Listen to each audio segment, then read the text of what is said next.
Hello everyone welcome to MCVS way of teaching CBSE. இன்னைக்கு நம்ம என்ன பார்க்க போறோம் அப்படின்னா class 8 science chapter 2 the invisible living world beyond our naked eye தான் பார்க்க போறோம்.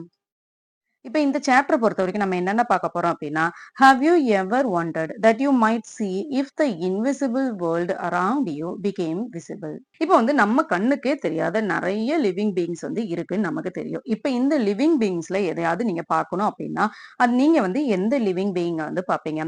How do you think your observation of this hidden world might change the way you think about size, complexity or even what counts as living? வேர்ல்ட்ல வந்து நிறைய hidden living beings வந்து இருக்குன்னு சொல்லிட்டோம். இந்த living beings எல்லாமே வந்துட்டு நம்ம வந்து இந்த சைஸ்ல இருக்கலாம், இந்த குவான்டிட்டில இருக்கலாம் அப்படி சொல்லி நம்ம நினைச்சிருப்போம். ஆனா அது நிஜமாவே அதே சைஸ்ல, அதே காம்ப்ளெக்சிட்டி, அதே கவுண்டிங்ல தான் வந்து இருக்கா அப்படின்னு சொல்லி நம்ம இந்த சாப்டர்ல வந்து பார்க்க போறோம். You thought how these tiny living beings interact with each other? இப்ப இந்த டைனி லிவிங் பீயிங்ஸ் எல்லாமே வந்து ஒன்னோட ஒண்ணு வந்து எப்படி வந்து இன்டராக்ட் பண்ணுது அப்படிங்கறத பத்தியும் நம்ம இந்த சாப்டர்ல வந்து பார்க்க போறோம். The human eye can only see objects that are above a certain size. For a long time, many tiny things around us remained unknown. Long ago, people discovered that a curved piece of glass could make small things look bigger. The piece of glass was shaped like a lentil seed, thick in the middle and thin at the edge. Hence, they called it a lens. Over time, lenses were improved to become more powerful. Each new tool, from simple magnifying glasses to microscopes, helped humans see what their eyes could not. The invention of the microscope opened a fascinating hidden world filled with tiny living creatures.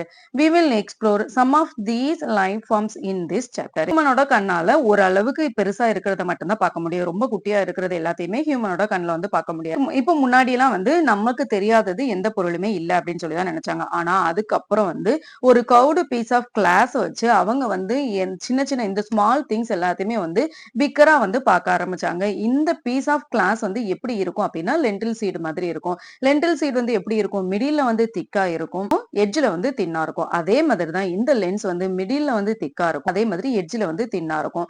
லென்டில் seed மாதிரி இது வந்து இருக்கிறதுனால தான் இதை நம்ம என்னன்னு சொல்லுவோம் அப்படின்னா லென்ஸ்ன்னு சொல்லுவோம்.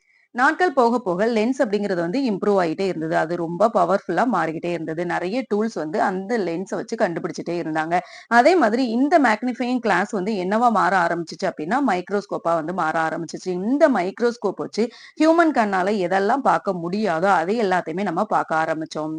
அப்படி பார்க்க ஆரம்பிச்சதுக்கு அப்புறம் ஹியூமனோட கண்ணுக்கு தெரியாத நிறைய ஃபேசினேட்டிங் ஹிடன் வேர்ல்டு, நிறைய ஹிடன் டைனி லிவிங் கிரியேச்சர் எல்லாமே நம்ம இந்த மைக்ரோஸ்கோப் மூலமா வந்து பார்க்க ஆரம்பிச்சோம். அப்படி என்னென்ன டைனி லிவிங் கிரியேச்சர் வந்து இந்த வேர்ல்ட்ல இருக்கு அப்படிங்கறத நம்ம இந்த சாப்டர்ல வந்து பார்ப்போம். You have already learned about the amazing variety of living being. Just look around. There are so many beautiful plants and animals. They are of all shapes, size and colors. Some living beings are tiny, while others are really big. They differ not only in their structure, but also in many other features. All these living beings, whether plants or animals, are called organisms. Have you ever noticed the smallest organism around you that is visible to the naked eye? Think about it. How small a thing can your eyes actually see? இப்ப நம்ம எல்லாருக்குமே தெரியும். நம்மள சுத்தி வந்து நிறைய variety of living beings வந்து இருக்கு. அந்த லிவிங் பீயிங்ஸ் எல்லாமே வந்து பிளான்ட்ஸா இருக்கலாம், அனிமல்ஸா இருக்கலாம். இது எல்லாமே ஒரே ஷேப் அண்ட் ஒரே சைஸ்ல வந்து இருக்கான்னு கேட்டா கிடையாது. இது எல்லாமே நிறைய ஷேப்பு, சைஸ், கலர்ஸ்ல வந்து டிஃபர் ஆயிட்டே தான் இருக்கும். அதுல சில லிவிங் பீயிங்ஸ் வந்து ரொம்ப டைனியா இருக்கும். சில லிவிங் பீயிங்ஸ் வந்து ரொம்ப பிக்கா இருக்கும். இந்த லிவிங் பீயிங்ஸ் எல்லாமே வந்து டைனி. அதோட சைஸ வச்சு மட்டும் தான் நம்ம டிஃபர் பண்ண முடியுமான்னு கேட்டா, இல்ல. நெறைய ஃபீச்சர்ஸ் வச்சு நம்ம இந்த லிவிங் பீயிங்ஸ் எல்லாமே வந்து நம்ம டிஃபரன்ஷியேட் பண்ணலாம். இப்ப இந்த மாதிரி லிவிங் பீயிங்ஸ் அது வந்து டைனியா இருக்கட்டும், ஸ்மாலஸ்ட்டா இருக்கட்டும் அல்லது பிக்கஸ்ட்டா இருக்கட்டும். இந்த எல்லா லிவிங் பீயிங்ஸுமே அது வந்து பிளான்ட்ஸா இருந்தாலும் சரி, அனிமல்ஸா இருந்தாலும் சரி, இது லிவிங் பீயிங்ன்னு இருந்தாலே அது எல்லாத்தையுமே நம்ம ஆர்கானிசம்னு சொல்லுவோம். இது நம்ம கண்ணுக்கு தெரியாத ஸ்மாலஸ்ட் ஆர்கானிசம் வந்து எடுத்துக்கலாம். அதே மாதிரி நம்ம கண்ணுக்கே தெரியாத ஸ்மாலஸ்ட் ஆர்கானிசம் வந்து எடுத்துக்கலாம். இப்ப இது 2மே எவ்ளோ பிக்கஸ்ட்டா இருக்கும், எவ்ளோ லார்ஜஸ்ட்டா இருக்கும் அப்படிங்கிறதையும் நம்ம இந்த சாப்டர்ல வந்து கம்பேர் பண்ணி பார்க்க போறோம். You might have seen some people using reading classes. How does it help them see better? Or what happens when we use a magnifying glass to observe something? இப்போ வந்து உங்க கிளாஸ்லயே வந்து நிறைய பேர் வந்து ரீடிங் கிளாஸ் வந்து யூஸ் பண்ணிட்டு இருக்கலாம். அந்த ரீடிங் கிளாஸ் எல்லாமே வந்து எதுக்காக அவங்க போட்டிருக்காங்க? அந்த லெட்டர்ஸ் எல்லாமே வந்து பெட்டரா வந்து தெரியணுங்கிறதுக்காக தான். மேக்னிஃபையிங் கிளாஸ் எல்லாமே நம்ம யூஸ் பண்ணும்போது நமக்கு என்னென்ன சேஞ்சஸ்லாம் இருக்கு அப்படிங்கிறத பார்ப்போம். Activity 2.1 Let us observe. Take a round bottom flask made up of glass as shown in figure 2.1. Fill it with water. இப்ப இந்த மாதிரி ஒரு ரவுண்ட் கிளாஸ் flask வந்து எடுத்துக்க போறோம். அந்த கிளாஸ் flask வந்து வாட்டர் வந்து ஃபில் பண்ணி வைக்க போறோம். Close the mouth of the flask with card. இப்போ ஏதாவது ஒரு அட்டை ஏதாவது வச்சு அந்த ஃபிளாஸ்கோட மவுத்தை வந்து நம்ம க்ளோஸ் பண்ண போறோம். Place the Flask on open book and look at the letters through it. இப்போ அந்த ஃபிளாஸ்க வந்து நம்ம ஏதாவது ஒரு லெட்டர் மேல வச்சு இந்த மாதிரி அந்த ஃபிளாஸ்க வந்து நம்ம பார்த்தோம் அப்படின்னா நமக்கு என்ன தெரியும்? அந்த லெட்டர்ஸ் எல்லாமே வந்து கொஞ்சம் பெருசா கொஞ்சம் என்ஹான்ஸா இருக்கிற மாதிரி தெரியும். Do you notice something interesting? The letters appear larger when seen through the flask. This happens because the flask filled with water act like a magnifying glass. Now use a real magnifying glass to look at small organism like an ant. Were you able to see the details of its body more clearly? இப்போ வந்து இந்த மாதிரி நம்ம flask வச்சு பார்க்கும்போது நமக்கு அந்த letters எல்லாமே வந்து இதுக்கு முன்னாடி இருந்ததை விட லார்ஜரா வந்து தெரியும். அப்ப இந்த கிளாஸ்ல நம்ம வாட்டர் வந்து ஃபில் பண்ணிருக்கிறதுனால இந்த கிளாஸ் வந்து என்னவா நமக்கு மாறி இருக்கும் அப்படின்னா மேக்னிஃபையிங் கிளாஸ் ஒரு லென்ஸா வந்து மாறி இருக்கும். இந்த கிளாஸ்ல வச்சு நம்ம ஸ்மால் ஆர்கானிசம் எல்லாமே பார்க்க முடியுமான்னு கேட்டா எஸ் நம்மளால பார்க்க முடியும். இப்ப வந்து ஆண்ட் வந்து இருக்குன்னு தெரியும். ஆண்ட் வந்து ஸ்மாலஸ்டா இருக்குன்னு தெரியும். ஆனா அந்த ஆண்ட் வந்து எத்தனை லெக்ஸ் இருக்கு, அந்த ஆண்டோட பாடி ஷேப் வந்து எப்படி எல்லாம் இருக்கு அப்படிங்கறதுனால கிளியரா பார்க்க முடியுமா? முடியாது. அப்ப நம்ம இந்த மாதிரி மேக்னிஃபையிங் கிளாஸ் வச்சு அந்த ஆண்டோட பாடி எல்லாமே பார்த்தோம் அப்படின்னா நமக்கு ரொம்ப கிளியரா வந்து தெரியும். For a long time, people were curious to explore the tiny organism around them, but they could not see them with their naked eyes. So, how did we finally discover this invisible world? Do you know which scientific discovery helped us see the tiny world for the first time? இப்போ நீ ரொம்ப நாளைக்கு முன்னாடியே வந்து peoples எல்லாருமே வந்து அவங்கள சுத்தி இருக்கிற நிறைய டைனி ஆர்கானிசம் வந்து எப்படி எல்லாம் இருக்கு அப்படிங்கறத எக்ஸ்ப்ளோர் பண்றதுக்கு வந்து ரொம்ப கியூரியஸா இருந்தாங்க. ஆனா அவ வெறும் கண்ணால அதை வந்து எக்ஸ்ப்ளோர் பண்ண முடிஞ்சுதான்னு கேட்டா முடியல. லாஸ்ட் டைம் அவங்க அந்த டைனி ஆர்கானிசம் எல்லாத்தையுமே வந்து எப்படி வந்து எக்ஸ்ப்ளோர் பண்ணாங்க அப்படின்னா 65 a scientist named Robert Hooke published a book called Micrographia. He was a careful observer and a skilled artist. In this book, he showed detailed drawing of tiny things that people had never seen before. Things he saw using a tool now called a microscope. இப்போ 1665ல வந்து ஒரு scientist Robert Hooke அப்படிங்கிற scientist வந்து ஒரு book வந்து publish பண்ணாங்க. அந்த புக்கோட நேம் என்ன அப்படின்னா மைக்ரோகிராஃபியான்னு சொல்லுவாங்க. இந்த ராபர்ட் ஹூக் அப்படிங்கிறவர் வந்து எப்படிப்பட்ட சயின்டிஸ்ட் அப்படின்னா எல்லாத்தையுமே வந்து ரொம்ப கேர்ஃபுல்லா அப்சர்வ் பண்ணுவாரு. அவர் வந்து ஒரு ஸ்கில்டு ஆர்டிஸ்டா வந்து இருந்தாரு. இப்ப அந்த புக்ல வந்து அவர் நிறைய டைனி ஆர்கானிசமோட டீடைல்டு டிராயிங் எல்லாமே டிரா பண்ணியிருந்தாரு. இந்த இந்த டீடைல் டிராயிங் எல்லாமே அவர் எந்த டூல் வச்சு யூஸ் பண்ணி டிரா பண்ணாரு அப்படின்னா இப்ப நம்ம சொல்ற மைக்ரோஸ்கோப் அப்படிங்கறத தான் யூஸ் பண்ணியிருந்தாரு. His microscope made things look 200 to 300 times bigger than what one could see with the unaided eye. One day, he looked at the thin slice of cork and saw it was made up of many small empty spaces. These compartments remind him of a honeycomb. He drew what he saw and called each small space a cell. This was the first time the word cell was used in science to describe the basic unit of life. இப்ப அவர் make பண்ண microscope வச்சு நம்ம எவ்வளவு பிக்கரா அந்த tiny organism எல்லாத்தையுமே பார்க்க முடியும் அப்படின்னா 200ல இருந்து 300 டைம்ஸ் பிக்கரா வந்து நம்மளால பார்க்க முடியும். ஒரு நாள் வந்து அவர் வந்து ஒரு கார்க் பீஸ் ஒரு அட்டையை வந்து பாக்குறாரு. அந்த அட்டை வந்து எப்படி இருந்ததா நிறைய ஸ்மால் எம்டி ஸ்பேசஸால இருந்ததா. அந்த ஸ்மால் எம்டி ஸ்பேசஸ் எல்லாமே பார்க்கும்போது அவருக்கு ஹனி ஹோம் மாதிரி இருந்ததா. அதனால அவர் என்ன பண்ணாரு அப்படின்னா என்ன பார்த்தாரோ அதை வந்து டிரா பண்ணாரு. அப்படி டிரா பண்ணும்போது small small space empty space வந்து இருக்கும்ல அந்த ஸ்மால் ஸ்பேசஸ் வந்து நிறைய இருந்துச்சுல அந்த ஸ்பேஸ் எல்லாமே அவரு செல் அப்படின்னு சொல்லி சொன்னாரு. நம்ம வந்து லிவிங் பீயிங்கா இருந்துச்சு அப்படின்னா லிவிங் பீயிங்கோட பேசிக் யூனிட்னு என்ன சொல்லுவோம்? செல்லுன்னு சொல்லுவோம். அந்த செல் வந்து ஃபர்ஸ்ட் யாரு வந்து யூஸ் பண்ணாங்க அப்படின்னா இந்த ராபர்ட் ஹூக் அப்படிங்கிறவர் தான் வந்து செல் அப்படிங்கிற வேர்டை வந்து யூஸ் பண்ணாரு. Around the same time in 1660s, Antony van Leeuwenhoek, a Dutch scientist, made better lens that allowed him to build more useful microscope. He was the first person to clearly see and describe tiny living things like bacteria and blood cell. Because of this, he known as the father of microbiology. இப்ப இதே டைம்ல 1660ஸ்ல வந்து வான் லாவன்ஹூக் அப்படிங்கிற ஒரு touch scientist வந்து ஒரு better lens வந்து make பண்ணாங்க. அந்த பெட்டர் லென்ஸை தான் வந்து நம்ம டிஃப்ரெண்ட் டைப்ஸ் ஆஃப் மைக்ரோஸ்கோப்ஸ் வந்து பில்ட் பண்றதுக்கு அதுதான் வந்து யூஸ்ஃபுல்லா இருந்துச்சு. ஆண்டனி வான் லூவன்ஹூக் அப்படிங்கிற ஒரு பர்சன் தான் வந்து வேர்ல்ட்ல இருக்கிற டைனி லிவிங் பீயிங்ஸை வந்து கிளியரா பாக்குற மாதிரி, for example bacteria and blood cell, இது எல்லாமே நம்ம கிளியரா பார்க்கணும் அப்படின்னா மேக் பண்ண பெட்டர் லென்ஸை வச்சுதான் நம்ம வந்து கிளியரா வந்து பார்க்க முடிஞ்சுது. அதனாலதான் இந்த ஆண்டனி வான் லூவன்ஹூக் அப்படிங்கிறவரை வந்து நம்ம ஃபாதர் ஆஃப் மைக்ரோபயாலஜி அப்படின்னு சொல்லுவோம். What is cell? All living beings are made up of cells. You might wonder that cells actually look like. Let us take a closer look at the basic structure of a cell using a microscope. நமக்கு தெரியும் எல்லா living பீயிங்குமே கண்டிப்பா செல்லால தான் வந்து mat ஆயிருக்கும். இப்ப இந்த செல் அப்படிங்கறதோட பேசிக் structure என்ன அப்படிங்கறத நம்ம மைக்ரோஸ்கோப் மூலமா வந்து பார்க்கலாம். Activity 2.2 Let us study as cell. Teacher demonstration activity. இப்ப இந்த செல் அப்படிங்கறத எப்படி வந்து பார்க்கலாம்.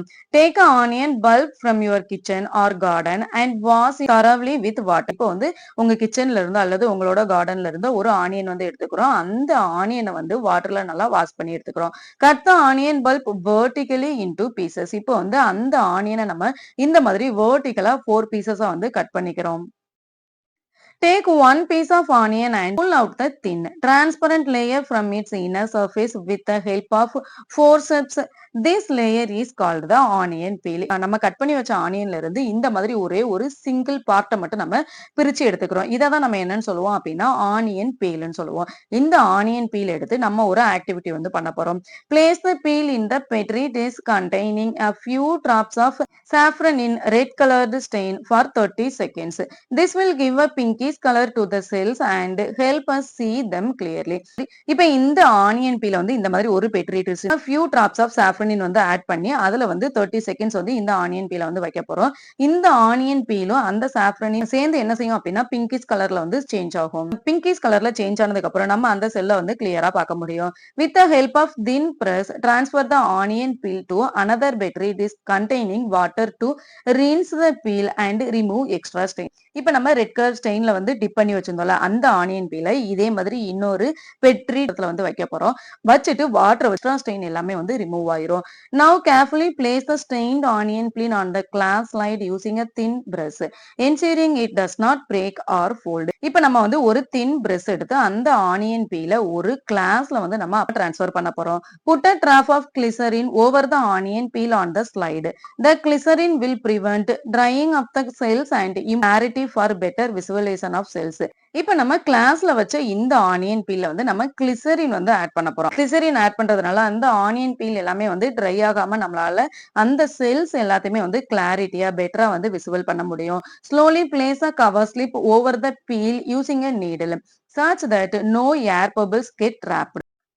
இப்ப அந்த கிளாஸ்ல இருக்கிற ஆனியன் பீல்ல நம்ம கிளிசரின் ஆட் பண்ணதுக்கு அப்புறம் ஒரு கவர் ஸ்லிப் வச்சு நம்ம கவர் பண்ண போறோம். எதுக்காக அப்படின்னா எதுவுமே அதுல வந்து பபிள்ஸ் வந்து மேக் பண்ணக்கூடாது அப்படிங்கறதுனால நம்ம ஒரு கவர் ஸ்லிப் வச்சு கவர் பண்றோம். Use blotting paper to gently wipe off any extra glycerine around the edges of the cover slip. இப்ப இந்த கவர் ஸ்லிப் வச்சு நம்ம கவர் பண்ணதுக்கு அப்புறம் எக்ஸ்ட்ரா கிளிசரின் ஏதாவது இந்த கவர் ஸ்லிப்பை சுத்தி இருந்துச்சு அப்படின்னா அதை வந்து நம்ம வைப் பண்ணி தொடச்சு வந்து எடுக்க போறோம். Next view the slide under a microscope or foldscope. Compare it with figure 2.3. இப்ப இந்த மாதிரி அந்த கவர் ஸ்லிப் வந்து கவர் பண்ணதுக்கு அப்புறம் நம்ம ஒரு மைக்ரோஸ்கோப் மூலமா இந்த கவர் ஸ்லிப் வந்து பார்க்க போறோம். அப்படி பார்க்கும்போது நமக்கு பிக்சர் வந்து எப்படி இருக்கும் அப்படின்னா இந்த மாதிரி தான் இருக்கும். இப்ப இந்த பிக்சர் வந்து எதை மாதிரி இருக்கும் அப்படின்னா பிரிக்ஸ் வந்து பில்ட் பண்ணுவாங்கல்ல அந்த மாதிரி ஒரு ஷேப்ல தான் வந்து இருக்கும். இப்ப இது வந்து எப்படி இருக்கும் அப்படின்னா இங்க வந்து மேல வந்து ஒரு லேயர் இருக்கும். அதுக்கப்புறம் கீழே வந்து தின்னா லைட்டா வந்து இன்னொரு லேயர் இருக்கும். உள்ள வந்து ஒரு லிக்யூடு மாதிரி இருக்கும். இப்ப இங்க மேல இருக்கிற இந்த திக் லேயரை வந்து நம்ம செல் வால் அப்படின்னு சொல்லுவோம்.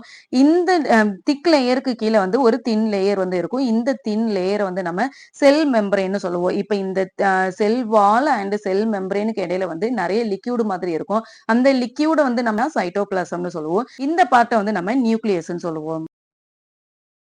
You will observe nearly rectangular structure under the microscope. These are the cells of the onion peel, which are closely arranged without any space between them. Try to observe the peels of the leaves of different plants around you. You will find that all plants made up of cells. What do you think the body of an animal is made up of? இப்போ வந்து இத நம்ம பார்க்கும்போது நமக்கு எப்படி இருக்கு அப்படின்னு இப்ப இது ரெண்டையும் பார்க்கும்போது நமக்கு எப்படி இருக்கு ரெக்டாங்குலர் ஷேப்ல எந்த ஒரு ஸ்பேஸ் எந்த ஒரு கேப்புமே இல்லாம ஃபில் ஆன மாதிரி இருக்கும். அதே தான் இந்த பிக்சர்லயும் இருக்கும். இப்ப இதுல இருந்து நம்ம என்ன தெரிஞ்சுக்கலாம் அப்படின்னா, செல்ஸ் எல்லாமே வந்து ஒண்ணோட ஒண்ணு குளோஸா தான் வந்து அரேஞ்ச் ஆகி இருக்கும். இப்ப இந்த மாதிரி தான் எல்லா செல்லுலயுமே இருக்குமான்னு கேட்டா கிடையாது. ஒரு பிளான்ட்ஸ் அண்ட் ஒரு அனிமல்ஸ்க்குமே வந்து இந்த செல் வந்து டிஃபர் ஆயிட்டே தான் இருக்கும். அப்ப இதுல இருந்து நம்ம என்ன தெரிஞ்சுக்கலாம்? எல்லா பிளான்ட்ஸுமே வந்து செல்லால தான் வந்து மேட் அப் ஆயிருக்குன்னு தெரிஞ்சுக்கலாம். இப்ப அனிமல்ஸும் வந்து செல்லால தான் மேட் அப் ஆயிருக்கு. அப்ப அனிமல்ஸோட செல் வந்து எப்படி இருக்கும்?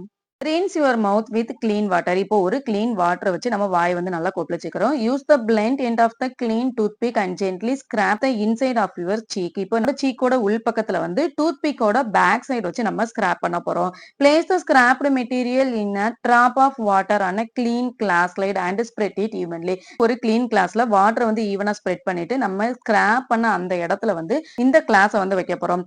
Add a drop of methylene blue colored stain over the material on slide. Adding stain improves the visibility of the material under the microscope by increasing contrast. இப்ப நம்ம கிளாஸ் எல்லாமே வச்சுட்டு அதுல வந்து மெத்திலின் ப்ளூ வந்து ஆட் பண்ண போறோம். மெத்திலின் ப்ளூ வந்து எதுக்காக ஆட் பண்ண போறோம் அப்படின்னா நம்ம செல்லோட சேப் வந்து பார்க்கணும்ல அதை வந்து என்ஹான்ஸ் பண்ணி கொடுக்கறதுக்காக தான் இந்த மெத்திலின் ப்ளூ ஸ்டெயின் வந்து யூஸ் பண்றோம். After 1 minute, add a drop of glycerin over the material on the slide to prevent the cell from the dying. இப்ப இது மேல வந்து நம்ம கிளிசரின் வந்து ஆட் பண்ண போறோம். எதுக்காக கிளிசரின் வந்து ஆட் பண்றோம் அப்படின்னா நம்ம சீக்ல இருக்கிற செல் வந்து ட்ரை ஆகாம இருக்கணுங்கிறதுனால தான் நம்ம கிளிசரின் வந்து ஆட் பண்றோம். Now carefully place a clean cover slip on the material and remove the excess glycerin from the edges of the cover slip using plotting paper. நம்ம அந்த plotting paper வச்சு cover slip ஓட எட்ஜ்ல வந்து எந்த கிளிசரினுமே இல்லாம excess glycerin எல்லாத்தையுமே நம்ம வந்து ரிமூவ் பண்ண போறோம். Observe the slide under a microscope and draw what you see in your notebook. இப்ப அந்த மைக்ரோஸ்கோப் மூலமா நீங்க என்ன பாக்குறீங்களோ அதை வந்து உங்க நோட்புக்ல வந்து டிரா பண்ண சொல்றாங்க. நம்ம என்ன பார்ப்போம் அப்படின்னா இந்த மாதிரி ஒரு ஸ்ட்ரக்சர் வந்து பார்ப்போம். ஆனியனை வந்து நம்ம மைக்ரோஸ்கோப் மூலமா பார்க்கும்போது நமக்கு என்ன பிக்சர் கிடைச்சது? இந்த மாதிரி ஒரு பிக்சர் வந்து கிடைச்சது. ஆனா நம்மளோட சீக் வந்து பார்க்கும்போது இந்த மாதிரி ஒரு பிக்சர் வந்து கிடைக்கும். You will observe a polygon shaped structure as shown in figure 2.4. These are cheek cells which form the inner lining of your mouth. இப்ப இதுதான் நம்ம cheek cells னு சொல்லுவோம். இந்த cheek cells வந்து என்ன ஷேப்ல இருக்கும் அப்படின்னா பாலிகன் ஷேப்ல வந்து இருக்கும். இந்த cheek cells தான் வந்து நம்மளோட மவுத்ல வந்து இன்னர் லைனிங்கா வந்து இருக்கும். What similarities and differences did you observe between the cells of onion peel in activity 2.2 and human cheek cells in activity 2.3? இப்ப நம்ம வந்து ஆனியன் பீல் வந்து பார்த்தோம்ல அதுக்கும் இந்த ஹியூமன் செல்ஸுக்கும் என்ன டிஃபரன்ஸ் இருக்கு? ஆனியன் பீல்ல வந்து செல்ஸ் வந்து எப்படி இருந்தது? ரெக்டாங்கிள் இருந்தது. ஹியூமன் செல்ஸ்ல வந்து செல்ஸ் எப்படி இருக்கு? பாலிகன் ஷேப்ல வந்து இருக்கு. ஆனா அங்கேயும் என்ன இருந்தது? செல் மெம்பரேன், சைட்டோபிளாசம், நியூக்ளியஸ் வந்து இருந்தது. அதே மாதிரி ஹியூமன் செல்ஸ்லயும் வந்து செல் மெம்பரேன், சைட்டோபிளாசம் அண்ட் நியூக்ளியஸ் வந்து இருக்கு. ஆனியன் பீல்ல வந்து செல் வால் இருந்தது. ஹியூமன்ஸ்ல வந்து செல் வால் வந்து இல்ல. You have observed that cell has three main parts: a thin outer lining, a central region, and a small round structure inside it. The outer layer is called the cell membrane. The round structure in the middle is the nucleus, which is also covered by a thin membrane. The space between the cell membrane and nucleus is filled with cytoplasm. இப்ப நம்ம பார்த்த செல்ஸ்ல வந்து three main parts வந்து இருக்கும். வந்து thin outer lining, அடுத்து வந்து central region, அடுத்து வந்து small round structure வந்து இருக்கும். இப்ப இந்த thin outer lining நம்ம செல் மெம்பரேன் அப்படின்னு சொல்லுவோம். இப்ப சென்ட்ரல் இருக்க அந்த ரவுண்ட் ஸ்ட்ரக்சர் வந்து நம்ம நியூக்ளியஸ்னு சொல்லுவோம். இப்ப இந்த செல் மெம்பரேன் அண்ட் நியூக்ளியஸ் இது ரெண்டுக்கும் இடையில ஃபில் ஆயிருக்கும்ல அதை தான் நம்ம சைட்டோபிளாசம்னு சொல்லுவோம். These three cell membrane, cytoplasm and nucleus are the basic parts of a cell. இப்போ செல்லோட பேசிக் பார்ட் என்ன அப்படின்னா இந்த செல் மெம்பரேன், சைட்டோபிளாஸ்ம் அண்ட் நியூக்ளியஸ் தான் சொல்லுவோம். Some cells like onion peel cells have an extra outer layer called the cell wall. வால். சில cells வந்து இப்ப onion feel வந்து பார்த்தோம்ல, அதுல என்ன இருந்துச்சு? செல் வால் இருந்துச்சுல்ல. அதே மாரி சில செல்ஸ்ல மட்டும் இந்த செல் வால் வந்து இருக்கும். ஆனா எல்லா செல்லயும் இந்த செல் வால் வந்து இருக்காது. ஆனா எல்லா செல்லுலயும் cell membrane, nucleus and cytoplasm வந்து இருக்கும். What is the importance of these structure in a cell? Structure வந்து செல்ஸ்ல வந்து என்னென்ன இம்பார்ட்டன்ட் ரோல் வந்து ப்ளே பண்ணுது? What function do they perform? இது வந்து என்னென்ன வேலையெல்லாம் பாக்குது? Are these function important for the maintenance of life? The cell membrane enclose the cytoplasm and nucleus. The cell membrane separate one cell from another. It is porous and allows the entry of materials essential for life processes and of waste materials. இந்த செல் membrane வந்து சைட்டோபிளாஸ்ம் and nucleus இது ரெண்டையும் சுத்தி தான் வந்து இருக்கும். இந்த செல்ல வந்து நிறைய போர்ஸ் வந்து இருக்கும், நிறைய ஹோல்ஸ் வந்து இருக்கும். அந்த ஹோல்ஸ் மூலமா தான் வந்து என்னென்ன மெட்டீரியல்ஸ் வந்து உள்ள வரணும், என்னென்ன மெட்டீரியல்ஸ் வந்து வெளியில போகணும் அப்படிங்கிறது வந்து இந்த செல்லு தான் வந்து டிசைட் பண்ணும். Cytoplasm contains other components of the cell and compounds such as carbohydrate, protein, fat and mineral salt. Most of the life processes like place within the cytoplasm. நம்மளோட லைஃப் ப்ராசஸே வந்து எதுல வந்து இருக்கும் அப்படின்னா இந்த சைட்டோபிளாஸ்ம்ல தான் இருக்கும். ஏன் நமக்கு தேவையான carbohydrate, protein, fat, mineral salt இது எல்லாமே எதுல தான் இருக்கும்? சைட்டோபிளாஸ்ம்ல தான் இருக்கும். The nucleus regulates all activities that occur within a cell. It also regulates growth. இப்போ செல்ல நடக்கிற எல்லா வேலைகளையுமே எல்லா ஆக்டிவிட்டிஸுமே வந்து இந்த நியூக்ளியஸ் தான் வந்து ரெகுலேட் பண்ணும். அது மட்டும் இல்ல நம்மளோட growth-ஐயே வந்து இந்த நியூக்ளியஸ் தான் வந்து டிசைட் பண்ணும். The cell wall in the plant cell provide rigidity and strength to plants. This is why all cells are arranged compactly with each other and look firm in structure. Rigidity strong and strength வந்து கொடுக்கணுங்கிறதுனால தான் இப்போ ஒரு plant வந்து ஸ்ட்ராங்கா இப்ப plant வந்து எப்படி இருக்கும்? ஒரு ட்ரீன்னு எடுத்துட்டோம் அப்படின்னா அது வந்து ரொம்ப ஸ்ட்ராங்கா ரொம்ப ஸ்ட்ரென்த்தா வந்து இருக்கும். அது எதனால ஸ்ட்ராங்கா இருக்கு அப்படின்னா இந்த செல்வால் இருக்கிறதுனால தான் பிளான்ட்ஸ் எல்லாமே வந்து ஸ்ட்ராங்கா இருக்கு. அப்போ செல்வால் அப்படிங்கிறது எதுக்கு வந்து யூஸ் ஆகுது அப்படின்னா பிளான்ட்ஸுக்கு தேவையான ரிஜிடிட்டி அண்ட் ஸ்ட்ரென்த்தை வந்து கொடுக்குது. இந்த வால் வந்து இவ்வளவு ஸ்ட்ராங்கா இருக்கிறதுனால தான் செல் எல்லாமே வந்து கரெக்டா அரேஞ்ச் ஆகி அது வந்து ஒரு ஃபர்ம் ஸ்ட்ரக்சர் அதுக்கு தேவையான ஸ்ட்ரக்சரை வந்து கொடுக்குது. A step further, cells in all parts of a plant have tiny rod-shaped structure called plastids. Some plastids like chloroplast contain chlorophyll which makes them green and help in photosynthesis. In non-green parts, they help in the storage of substances. Plant cell also have a large empty looking space called vacuole. This helps the plant cell store important substances, get rid of waste, and maintain the shape of the cell. This gives strength and support to the plants. In animal cell, vacuoles are usually not present. If present, they are usually small. These small vacuoles store certain substances dissolved in water. So a cell is not just a simple bag of liquid. It is a complex structure made up of many different parts, each with its own special function to allow the cell and in turn the entire organism to work. Plants ன்னு எடுத்துட்டோம் அப்படின்னா அந்த பிளான்ட்ஸ்ல வந்து rod shape ஸ்ட்ரக்சர்ல வந்து ஒரு செல் வந்து இருக்கும். அதை நம்ம என்னன்னு சொல்லுவோம் அப்படின்னா பிளாஸ்டிட்ஸ் சொல்லுவோம். இந்த பிளாஸ்டிட் வந்து எப்படி இருக்கும் அப்படின்னா குளோரோபிளாஸ்ட் மாதிரி தான் இருக்கும். பிளான்ட்ஸ்ல வந்து குளோரோஃபில் இருக்கிறதுனாலதான் வந்து போட்டோசிந்தசிஸ் வந்து நடக்குது. அப்ப இந்த பிளாஸ்டிட்ஸ் அப்படிங்கறதுலயும் குளோரோஃபில் இருக்கிறதுனால பிளான்ட்ஸ் வந்து கிரீனா வச்சுக்கிடுது. அப்படி கிரீனா வச்சுக்கிறதுனால போட்டோசிந்தசிஸ் வந்து நடக்குது. கிரீனா இல்லாத பார்ட்ஸ்ல வந்து பிளாஸ்டிட்ஸ் வந்து இருந்தது அப்படின்னா அது வந்து அங்க என்ன வேலை பார்க்கும் அப்படின்னா சப்ஸ்டன்சஸ் எல்லாத்தையுமே வந்து ஸ்டோர் பண்ணி வைக்கும். அதே மாதிரி பிளான்ட் செல்ஸ்ல வந்து நிறைய லார்ஜ் எம்டி ஸ்பேஸ் வந்து இருக்கும். அந்த எம்டி ஸ்பேஸை நம்ம என்னன்னு சொல்லுவோம் அப்படின்னா வேக்குல்னு சொல்லுவோம். இந்த வேக்குல் வந்து எதுக்காக யூஸ் பண்றோம் அப்படின்னா இம்பார்ட்டன்ட் சப்ஸ்டன்சஸ் அதுக்கு தேவையான சப்ஸ்டன்சஸ் எல்லாத்தையுமே வந்து இந்த வேக்குல்ல தான் வந்து ஸ்டோர் பண்ணி வைக்கும். அதே மாதிரி அந்த பிளான்ட்டுக்கு தேவையில்லாத வேஸ்டையும் வேக்குல் தான் வந்து அந்த வேஸ்ட் எல்லாத்தையுமே வந்து ரிமூவ் பண்ணும். அதே மாதிரி ஒரு செல்லுக்கு தேவையான ஷேப்பை மெயின்டைன் பண்றதும் இந்த வேக்குல் தான். பிளான்ட்ஸ்க்கு தேவையான ஸ்ட்ரென்த் அண்ட் சப்போர்ட்டுமே வந்து இந்த வேக்குல் தான் வந்து கிடைக்கும். இப்ப இந்த வேக்குல்ஸ் வந்து அனிமல் செல்ஸ்ல இருக்கான்னு கேட்டா மோஸ்ட்லி அனிமல் செல்ஸ்ல வந்து இருக்காது. ஆனா இருந்துச்சு அப்படின்னா அது வந்து ரொம்ப ஸ்மால் அமௌண்ட்ல தான் வந்து இருக்கும். இந்த ஸ்மால் அமௌண்ட் ஆஃப் வேக்குல்ஸ் எல்லாமே அனிமல்ஸ்ல வந்து என்ன செய்யும் அப்படின்னா சர்டைன் சப்ஸ்டன்சஸ் சில சப்ஸ்டன்சஸ் வந்து வாட்டரோட வந்து டிசால்வ் பண்ணி கொடுக்கும். இப்ப செல் அப்படிங்கிறதுல வந்து ஒரு சிம்பிள் பேக் ஆஃப் லிக்யூட் மட்டும் இருக்காது. அதுல வந்து இப்ப செல் அப்படிங்கிறது குட்டியா தான் இருக்கும். ஆனா அந்த செல்லுல கூட நிறைய காம்ப்ளெக்சிட்டி நிறைய ஸ்ட்ரக்சர் வந்து இருக்கும். நிறைய டிஃப்ரெண்ட் பார்ட்ஸ் வந்து இருக்கும். இப்போ ஒரு லிவிங் பீயிங் வந்து வேலை செய்யணும் அப்படின்னா அதுக்கு ரொம்ப முக்கியமா தேவையானது இந்த செல்லு தான். இப்ப இது வந்து அனிமல் செல்லுன்னு சொல்லுவோம். இதை வந்து பிளான்ட் செல்லுன்னு சொல்லுவோம். அனிமல் செல்ல வந்து செல் வால் வந்து இருக்காது. ஆனா பிளான்ட் செல்ல வந்து செல் வால் வந்து இருக்கும். இதுல வந்து செல் மெம்பரேன் இருக்கும். இதுலயும் செல் மெம்பரேன் வந்து இருக்கும். அதே மாதிரி அனிமல் செல்ல வந்து நியூக்ளியஸ் இருக்கும். பிளான்ட் செல்லயும் வந்து நியூக்ளியஸ் இருக்கும். பிளான்ட் செல்ல வந்து குளோரோபிளாஸ்ட் வந்து இருக்கும். ஆனா அனிமல் செல்ல வந்து குளோரோபிளாஸ்ட் இருக்காது. அனிமல் செல்ல வந்து சைட்டோபிளாசம் இருக்கும். அதே மாதிரி பிளான்ட் செல்லயும் வந்து சைட்டோபிளாசம் வந்து இருக்கும்.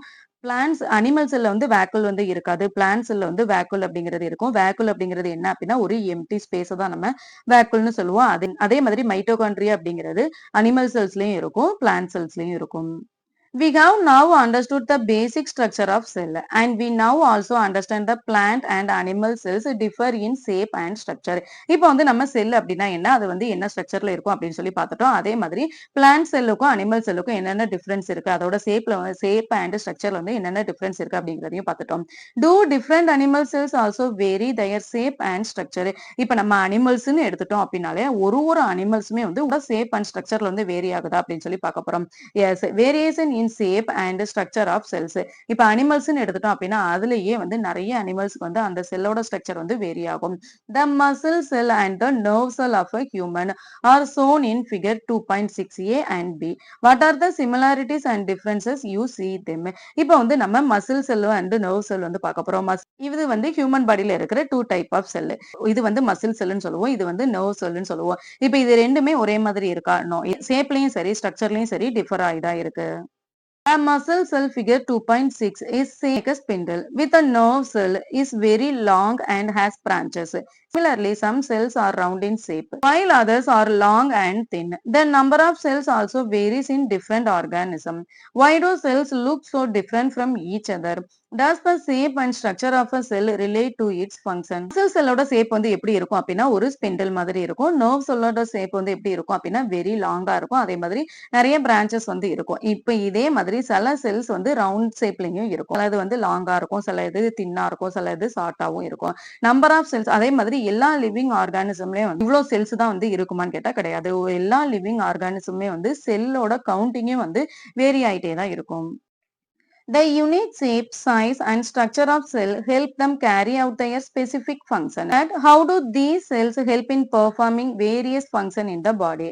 Let us find out. இப்போ ஒரு செல்லுமே வந்து யூனிக் ஷேப், சைஸ், ஸ்ட்ரக்சர்ல தான் வந்து இருக்கு. அது எதனால அந்த மாதிரி யூனிக் ஷேப் அண்ட் ஸ்ட்ரக்சர்ல வந்து இருக்கு அப்படின்னா ஸ்பெசிபிக் ஃபங்க்ஷன். ஒரு செல்லு வந்து ஒரு வேலையை வந்து பார்க்கும். அப்போ அந்த செல்லு வந்து என்ன வேலையை பார்க்குதோ அதுக்கேத்த மாதிரி ஷேப் அண்ட் சைஸ்ல தான் வந்து அது இருக்கும். இப்ப இந்த செல்ஸ் எல்லாமே நம்மளோட பாடியில என்னென்ன வேரியஸ் வேலை எல்லாமே பாக்குது அப்படின்னு சொல்லி பார்ப்போம். You observed in activity 2.3 that inner cheek cell are thin and flat. They form a protective lining of the inner of the cheek. Nerves, also known as neurons, carry messages in our body. The elongated shape and branched structure help them reach different parts of the body and pass on messages quickly. Similarly, plant cells also show variation. In plants too, cells may be rectangular, elongated, oval, and even tube-like. Some plant cells form long tubes that help carry water throughout the plant. Cheek cell வந்து பார்த்தோம்ல, இது எல்லாமே எப்படி இருந்தது? ரொம்ப தின்னா பிளாட்டா வந்து இருந்தது. இது வந்து நம்மளோட சீக் இன்னர் சர்ஃபேஸ்க்கு வந்து ஒரு லைனிங் மாதிரி இருந்தது. நம்ம நர்வ் செல்ஸ் வந்து என்னன்னு சொல்லுவோம் அப்படின்னா நியூரான்ஸ் சொல்லுவோம். நியூரான்ஸ் வந்து என்ன செய்யும் அப்படின்னா நம்ம பாடிக்கு வந்து மெசேஜஸ் வந்து கேரி பண்ணும். இப்ப இதோட ஷேப் எலாங்கேட்டடா இருக்கிறதுனால இது வந்து பாடி ஃபுல்லாவே வந்து டிராவல் பண்ணி மெசேஜஸ் எல்லாத்தையுமே வந்து குயிக்கா வந்து பாஸ் பண்ணும். பிளான்ட் செல்ஸ்லயும் வந்து நிறைய ஷேப் அண்ட் ஸ்ட்ரக்சர் வந்து இருக்கும். ரெக்டாங்குலரா, எலாங்கேட்டடா, ஓவல் லைக் ஸ்ட்ரக்சராவும் இருக்கும். இப்ப இந்த டியூப் லைக் ஸ்ட்ரக்சர் எல்லாமே என்ன செய்யும் அப்படின்னா அந்த பிளான்ட்ஸோட எல்லா பார்ட்டுக்குமே வந்து வாட்டரை வந்து கேரி பண்ணும். You have already studied the digestive system in grade 7. Different parts of the digestive system are made up of different types of cells. A group of muscle cells are present in food pipe. These cells and relax in a wave-like manner, pushing the food down to the stomach. This movement is possible because muscle cells are thin, flexible and spindle shaped. The stomach also has a different types of cell for performing different function. Muscle cells in the stomach wall help churn the food. Other cells in the inner lining of the stomach produce digestive juices and acid that help break down the food. All these cells work together to make digestion possible. இப்போ நம்ம class 7ல வந்து digestive system வந்து பார்த்தோம். இப்ப இந்த digestive system எல்லாத்துலயுமே ஒரே மாதிரி டைப் ஆஃப் செல் தான் இருக்குமான்னு கேட்டா கிடையாது. இந்த டைஜஸ்டிவ் சிஸ்டம் வந்து நெறைய டிஃபரெண்ட் டைப் ஆஃப் செல்லால வந்து இருக்கும். ஃபுட் பைப்ல வந்து ஒரு குரூப் ஆஃப் மசில் செல்ஸ் வந்து இருக்கும். இப்ப இந்த செல்ஸ் எல்லாமே கான்ட்ராக்ட் அண்ட் ரிலாக்ஸ் சுருங்கி விரியறதுனால தான் நம்மளோட ஃபுட் பைப்ல ஈசோஃபகஸ்ல இருந்து நம்மளோட ஸ்டொமக் வந்து போகுது. இந்த மூவ்மெண்ட் எல்லாமே வந்து மசில் செல்லால மட்டும் தான் வந்து பாசிபிள் ஆகும். மசில் செல் வந்து தின்னா, ஃப்ளெக்சிபிளா, ஸ்பிண்டில் ஷேப்ல இருக்கிறதுனால தான் வந்து அது வந்து சுருங்கி விரிய முடியுது. அப்படி சுருங்கி விரியறதுனால தான் ஈசோஃபகஸ்ல இருந்து நம்ம சாப்பிடுற ஃபுட் எல்லாமே ஸ்டொமக் வந்து போகுது. இப்ப ஸ்டொமக்ன்னு எடுத்துட்டோம் அப்படின்னாலுமே ஸ்டொமக்லயும் நெறைய டைப் ஆஃப் செல்ஸ் வந்து இருக்கு. அதே மாதிரி நெறைய டைப் ஆஃப் செல்ஸ் வந்து இருக்குல்ல. அந்த நெறைய டைப் ஆஃப் செல்ஸ் எல்லாமே வந்து ஒரே வேலைய பாக்குதான்னு கேட்டா கிடையாது. ஒரு செல்லும் வந்து டிஃபரெண்ட் வேலைய வந்து பாக்கும். இப்போ ஸ்டொமக் வால்ல இருக்கிற மசில் செல்ஸ் எல்லாமே என்ன செய்யும் அப்படின்னா, சர்ன் த ஃபுட் எல்லாத்தையுமே வந்து மிக்ஸ் பண்ணி குடுக்கும். அதர் செல்ஸ் இப்போ இந்த ஸ்டொமக்ல இருக்க மத்த செல்ஸ் எல்லாமே என்ன செய்யும் அப்படின்னா, இந்த ஃபுட்ல இருக்கிற எல்லா ஜூஸஸ் எல்லாமே வந்து டைஜஸ்ட் பண்ணும். அதே மாதிரி ஆசிட் எல்லாமே வந்து ஃபுட் எல்லாமே பிரேக் டவுன் பண்றதுக்கு வந்து ஹெல்ப் பண்ணும். செல்ஸ் எல்லாமே சேர்ந்து வேலை பார்த்தா மட்டும் தான் நம்மளோட டைஜஷன் வந்து பாசிபிள் ஆகும். What are the level of organisation in the body of living organism. இப்ப லிவிங் ஆர்கானிசம்ல வந்து என்னென்ன லெவல் ஆஃப் ஆர்கனைசேஷன் வந்து இருக்கு அப்படின்னு சொல்லி பார்ப்போம். The body of living organism is organised a complex way. Cell figure 2.7a in the basic unit of life. Just like a brick in the basic unit of wall. A group of similar cells form a type of tissue. Different tissues are organized to form an organ. Several organs work together to form an organ system that performs a major function of the body. All the organ system together make up a complete organism, like a plant or an animal. So the levels of organization are cell, tissue, organ system, organism. Living organism அப்படின்னா அதுல என்னென்ன organisation இருக்கு அப்படின்னு சொல்லி பார்ப்போம். Living பீயிங்கோட பாடி வந்து எப்படி organise பண்ணியிருப்பாங்க அப்படின்னா ரொம்ப காம்ப்ளெக்ஸ் வேல தான் வந்து ஆர்கனைஸ் ஆயிருக்கும். இப்ப செல்லுன்னு எடுத்துட்டோம் அப்படின்னா இதான் நம்ம பேசிக் யூனிட் ஆஃப் லைஃபுக்கு தேவையான பேசிக் யூனிட் என்ன அப்படின்னா நம்ம செல்லுன்னு தான் சொல்லுவோம். எப்படி ஒரு பில்டிங்க்கு வந்து பிரிக் வந்து பேசிக்கா இருக்குமோ அதே மாதிரி ஒரு பாடிக்கு வந்து இந்த செல்லு தான் வந்து பேசிக் யூனிட்டா வந்து இருக்கும். இப்ப நிறைய குரூப் ஆஃப் செல்ஸ் சேர்ந்ததை நம்ம என்னன்னு சொல்லுவோம் அப்படின்னா டிஷ்யூன்னு சொல்லுவோம். நிறைய டிஃப்ரெண்ட் டைப் ஆஃப் டிஷ்யூ சேர்ந்ததை நம்ம ஆர்கன்னு சொல்லுவோம். நிறைய டிஃப்ரெண்ட் டைப் ஆஃப் ஆர்கன் சேர்ந்ததை நம்ம ஆர்கன் சிஸ்டம்னு சொல்லுவோம். நிறைய different type of organ system சேர்ந்ததை நம்ம ஆர்கானிசம்னு சொல்லுவோம். இப்ப ஒரு லிவிங் பீயிங் எடுத்துட்டோம் அப்படின்னா அதுல வந்து ஆர்கன் சிஸ்டம் இருக்கும். அந்த ஆர்கன் சிஸ்டம்ல வந்து நிறைய ஆர்கன்ஸ் வந்து இருக்கும். அந்த ஆர்கன்ஸ்லயுமே நிறைய டிஷ்யூ வந்து இருக்கும். அந்த டிஷ்யூல நிறைய செல்ஸ் வந்து இருக்கும். அப்ப இது எல்லாமே சேர்ந்ததுதான் நம்ம ஒரு லிவிங் ஆர்கானிசம்னு சொல்லுவோம். These level of organization help us understand how simple building blocks like cell come together to form a complex living being. செல் அப்படிங்கிறது எவ்வளவு ஸ்மாலா இருக்கும்னு நமக்கு தெரியும். ஆனா அந்த செல்லு தான் வந்து ஒரு ஆர்கானிசமே வந்து மேக் பண்ணும். The life of complex living organism being with a single cell egg. The egg of any organism has an amazing ability to divide repeatedly to form a complete living being made up of many cells. Such living beings are called multicellular organisms. Animals including humans and plants are examples of multicellular organisms. இப்ப ஒரு living being அப்படின்னா அதோட life எங்க இருந்து start ஆகும் அப்படின்னா இந்த செல்லுல இருக்க எக்ல இருந்து தான் வந்து ஸ்டார்ட் ஆகும். இப்ப இந்த எக்ல இருக்க ஒரே ஒரு செல்லு தான் வந்து நிறைய செல்லா வந்து டிவைட் ஆகி ஒரு கம்ப்ளீட் லிவிங் பீயிங்கா வந்து உருவாகும். இப்ப இந்த மாதிரி ஒரு லிவிங் பீயிங் வர்றதுக்கு வந்து இந்த ஒரே செல் வந்து டிவைட் ஆகி ஒரு லிவிங் பீயிங் வந்து கிரியேட் பண்றதுதான் நம்ம மல்டி செல்லுலர் ஆர்கானிசம்னு சொல்லுவோம். Animals including humans and plants இது எல்லாமே வந்து மல்டி செல்லுலர் ஆர்கானிசம்க்கு வந்து ஒரு எக்ஸாம்பிள் தான். Yolk, the yellow part of an egg. Of an ostrich egg is a single cell. The largest known cell in the living world, measuring about 130 millimeter to 170 millimeter in diameter. The egg contains extra non-cellular material, a cell for protection and white liquid that nourishes the cell during its continued development. இப்ப living பீயிங்ல எந்த egg வந்து ரொம்ப லார்ஜஸ்டா இருக்கும் அப்படின்னா இந்த ஆஸ்ட்ரிச்சோட egg தான். இந்த ஆஸ்ட்ரிச்சோட எக்ல இருக்கிற இந்த யோக் அப்படின்னா என்ன அப்படின்னா இந்த எல்லோ கலர் பார்ட்டை தான் நம்ம யோக்குன்னு சொல்லுவோம். இந்த யோக்கோட டயாமீட்டர் வந்து எவ்வளவு இருக்கு அப்படின்னா 130ல இருந்து 170 மில்லிமீட்டர் வரைக்கும் இருக்கும். இந்த எக்கு வந்து நிறைய எக்ஸ்ட்ரா நான் செல்லுலர் மெட்டீரியலும் இருக்கும். எதை வந்து நான் செல்லுலர் மெட்டீரியல்னு சொல்லுவோம் அப்படின்னு இந்த எல்லோ கலரை சுத்தி நிறைய ஒயிட் கலர் பார்ட்ஸ் வந்து இருக்கும்ல இதை தான் நம்ம நம்ம நான் செல்லுலர் மெட்டீரியல்னு சொல்லுவோம். இந்த நான் செல்லுலர் மெட்டீரியல் வந்து எதுக்காக இருக்கு அப்படின்னா, இந்த யோக்க வந்து புரொடெக்ட் பண்றதுக்காக இந்த ஒயிட் கலர் லிக்விட் வந்து தேவைப்படுது. அதே மாதிரி நரிசஸ்னா என்ன அப்படின்னா வளர்றது. இந்த யோக்ல இருந்து அடுத்த லிவிங் பீயிங் வந்து குரோ ஆகுறதுக்கு இந்த ஒயிட் லிக்விட் தான் வந்து ஹெல்ப் பண்ணுது. இதோட இந்த வீடியோ வந்து முடிச்சுக்கலாம். நெக்ஸ்ட் வீடியோல பார்ப்போம். தேங்க் யூ ஃபார் வாட்சிங் எம்சிவிஎஸ் வே ஆஃப் டீச்சிங் சிபிஎஸ்இ.